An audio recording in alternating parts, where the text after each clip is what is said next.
What up guys, Sometime Kev here. So this is a beef and cheddar. And I did grill some onions and put it on there, and a few hot jalapenos or bell pepper, not bell peppers, but hot banana peppers, mayo, and a little bit of horsey sauce. And that's how it turned out.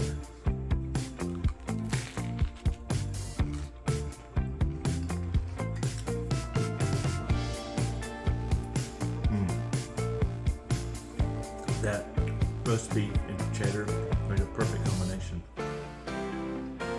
Delicious. I mean, that toasted, it's white Italian bread. It comes in a round loaf, and I've used it many times when I slice it at the grocery store.